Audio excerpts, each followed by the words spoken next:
ಆತ್ಮೀಯ ದ್ವಿತೀಯ PUC ವಿದ್ಯಾರ್ಥಿನಿಯರೇ, ಇವತ್ತಿನ ದಿನ ಅಧ್ಯಾಯ 8 ಆಧಾರಿತವಾಗಿ ಈ 2025ನೇ ಇಸ್ವಿಯಲ್ಲಿ ಬೀಳುವಂತಹ ಅತಿ ಮಹತ್ವದ ಪ್ರಶ್ನೆಗಳನ್ನು ಇವತ್ತಿನ ದಿನ ಚರ್ಚೆ ಮಾಡ್ತಾ ಇದ್ದೀನಿ. ಅದರಲ್ಲಿ ಮೊದಲನೇದಾಗಿ ಅತಿ ಪ್ರಮುಖ ಅಂಶಗಳನ್ನು ನೇರವಾಗಿ ಪ್ರಶ್ನೆಯನ್ನು ಹೇಳ್ತಾ ಹೋಗದೆ ಮಹತ್ವದ ಪ್ರಮುಖ ಅಂಶಗಳನ್ನು ಚರ್ಚೆ ಮಾಡ್ತಾ ಇದ್ದೀನಿ. ಮೊದಲನೇದಾಗಿ ಜರ್ಮಿ ಬೆಂಥಮ್ ಇವರು ಅಂತಾರಾಷ್ಟ್ರೀಯ ಪದವನ್ನು ಪ್ರಥಮ ಬಳಕೆ ಮಾಡಿದ್ದಾರೆ. ಇನ್ನು ಜೀನ್ ಬೋಡಿನ್ ಅವರ ಕೃತಿ ದಿ ರಿಪಬ್ಲಿಕಾ, ಬರೆದ್ರಿ ಅಂದ್ರೆ ಅಲ್ಲಿ ಪ್ಲೇಟೋ ಬಗ್ಗೆ ಬರ್ತದೆ. ದಿ ರಿಪಬ್ಲಿಕಾ ಬರೆದ್ರಿ ಅಂತಂದ್ರೆ ಜೀನ್ ಬೋಡಿನ್ ಬಗ್ಗೆ ಬರ್ತದೆ. ಅದು 1576 ಪ್ರಕಟಣೆ ಆಗಿದೆ. ಇನ್ನು ರಾಷ್ಟ್ರಾಧಿಪತ್ಯ ಅಂತಂದ್ರೆ ಧ್ರುವೀಕರಣ ಅನ್ನುವಂಥದ್ದು ಅರ್ಥ ಮಾಡ್ಕೋಬೇಕು. ಇನ್ನು ವೆಸ್ಟ್ಫಾಲಿಯಾ ಶಾಂತಿ ಒಪ್ಪಂದ ಮತ್ತು ಯುಟ್ರಿಚ್ ಒಪ್ಪಂದ ಇದು ನಡೆದದ್ದು ಯಾವಾಗ ಅಂತ ಕೇಳ್ತಾರೆ. ಅವಾಗ 1648 ಅಂತ ಹೇಳಬೇಕು.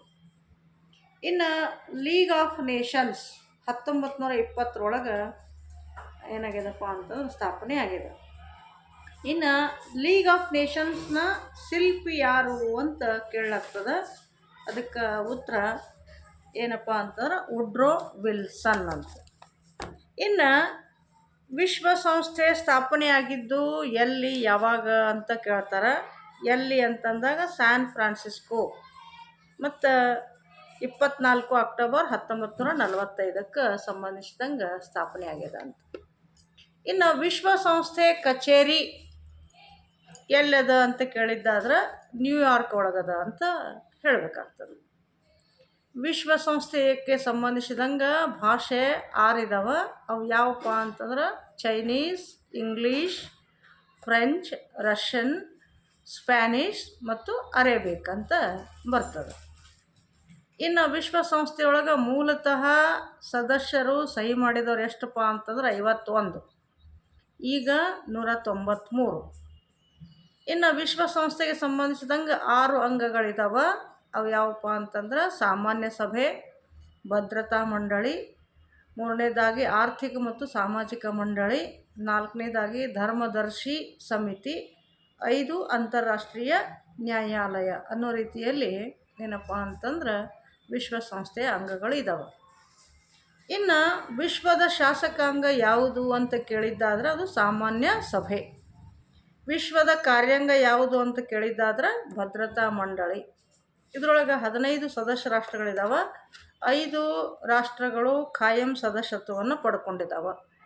ಅವು ಯಾವಪ್ಪ ಅಂತಂದ್ರೆ Britain, America, Russia, France, China ಇವು. ಇನ್ನು ಇವುಗಳಿಗೆ ವಿಶೇಷವಾದಂಥ ವಿಟೋ ಅಧಿಕಾರವನ್ನು ಕೊಟ್ಟಿದ್ದಾರೆ. ಇನ್ನು ಅಂತಾರಾಷ್ಟ್ರೀಯ ನ್ಯಾಯಾಲಯ ಎಲ್ಲದ ಅಂತ ನಿಮಗೆ ಕೇಳ್ಬೋದು. ಅದಕ್ಕೆ ಸಂಬಂಧಿಸಿದಂಗೆ ಹೇಗ್ ಒಳಗೆ ಅಂತಾರಾಷ್ಟ್ರೀಯ ನ್ಯಾಯಾಲಯ ಅದ. ಇನ್ನು ಇದರೊಳಗೆ ಸದಸ್ಯರ ಸಂಖ್ಯೆ ಎಷ್ಟು ಅಂತ ಕೇಳಿದ್ದಾದ್ರೆ 15 ಸದಸ್ಯರ ಸಂಖ್ಯೆ. ಆಮೇಲೆ ಇವರಿಗಿರುವಂಥ ಅಧಿಕಾರಾವಧಿ 9 ವರ್ಷ. ಪಲಾವ್ ಅನ್ನುವಂತಹ ರಾಷ್ಟ್ರ ಸ್ವತಂತ್ರ ಆಗಿದ್ದು 1994. ಇನ್ನು ಭಾರತ ವಿಶ್ವಸಂಸ್ಥೆಗೆ ರಚನೆಗೆ ಸಂಬಂಧಿಸಿದಂಗೆ ಸಹಿ ಹಾಕಿದ್ದು ಯಾವಾಗಪ್ಪ ಅಂತಂದ್ರೆ ಜನವರಿ 1, 1942. ಅದು ವಾಷಿಂಗ್ಟನ್ನಲ್ಲೇ ಹಾಕಿದ್ದಾರೆ. ಮಾನವ ಹಕ್ಕುಗಳ ಘೋಷಣೆ ಡಿಸೆಂಬರ್ 10, 1948 ಆಗ್ಯದ.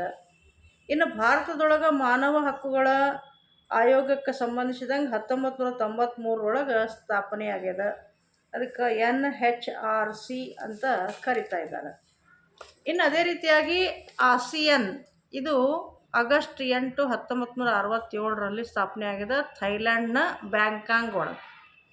ಥೈಲ್ಯಾಂಡಿನ ಬ್ಯಾಂಕಾಂಗ್ ಅನ್ನುವಂಥದ್ದು ನೆನಪಿಟ್ಕೊಳ್ಬೇಕು. ಇನ್ನು ನಮ್ಮ ದೇಶದೊಳಗೆ ಭಾರತದೊಳಗೆ ಉದಾರೀಕರಣ ನೀತಿ ಜಾರಿಯಾಗಿದ್ದು ಯಾವಾಗಪ್ಪ ಅಂತ ಕೇಳಿದ್ದಾದ್ರೆ 1990.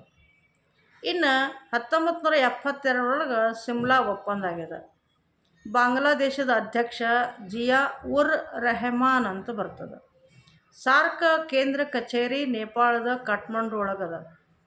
ಇನ್ನು ನೇಪಾಳದ ರಾಜಧಾನಿ ಯಾವುದು ಅಂತ ಕೇಳಿದ್ದಾದರೂ ಕಠ್ಮಂಡು ಅಂತಲೂ ನೀವು ಉತ್ತರ ಕೊಡಲಿಕ್ಕೆ ಬರಬೇಕಾಗ್ತದೆ. ಇನ್ನು ಸಾರ್ಕ್ ವಿಸ್ತರಿಸಿ ಅಂತ ಬಂದಿದ್ದಾದ್ರೆ ಸಾರ್ಕ್ ಏಸಿಯನ್ ಇದು ಅಸೋಸಿಯೇಷನ್ ಫಾರ್ ರೀಜ್ನಲ್ ಕೋಆಪರೇಷನ್ ಅಂತ, south Asian association for regional cooperation ಅಂತ ಬರ್ತಾ ಇದೆ. ಇನ್ನು ಬ್ರಿಕ್ಸ್ಗೆ ಸಂಬಂಧಿಸಿದಂಗೆ 5 ರಾಷ್ಟ್ರಗಳ ಸದಸ್ಯತ್ವದ, ಅದರಲ್ಲಿ ಬ್ರೆಜಿಲ್, ರಷ್ಯಾ, ಭಾರತ, ಚೀನಾ ಮತ್ತು ದಕ್ಷಿಣ ಆಫ್ರಿಕಾ. ಇಷ್ಟುಗಳು ಯಾವುದಪ್ಪ ಅಂತಂದ್ರೆ ಅಧ್ಯಾಯ 8 ನೀವು ನೋಡ್ಕೊಂಡಿದ್ರಿ ಅಂತಂದ್ರೆ, ಅಥವಾ ಮೇಲಿಂದ ಮೇಲೆ ಕೇಳಿದ್ರಿ, ಓದಿದ್ರಿ, ನೋಡಿದ್ರಿ ಅಂತಂದ್ರೆ ಇದರೊಳಗಿರುವಂತಹ ಪ್ರಶ್ನೆಗಳೇ ನಿಮಗೇನಾಗ್ತದಪ್ಪ ಅಂತಂದ್ರೆ 1 ಅಂಕಕ್ಕಾಗಿ ಬರ್ತದೆ. ಹಂಗಾಗಿ ಆರಾಮಾಗಿ ನೀವೇನು ಮಾಡ್ಬೋದು, 1 ಅಂಕದ ಪ್ರಶ್ನೆಗಳನ್ನು ಇಲ್ಲಿ ಬರಲಿಕ್ಕೆ ಸಾಧ್ಯ ಅದ. ಟೆನ್ಷನ್ ತೊಗೊಳ್ಳಾರ್ದೆ ಆರಾಮಾಗಿ ಬರೀರಿ. All the best for your annual examination. Thank you very much. ಇಷ್ಟ ಆದರೆ ಲೈಕ್ ಮಾಡಿರಿ, ಶೇರ್ ಮಾಡಿರಿ ಮತ್ತು ಕಮೆಂಟ ಮಾಡಿರಿ.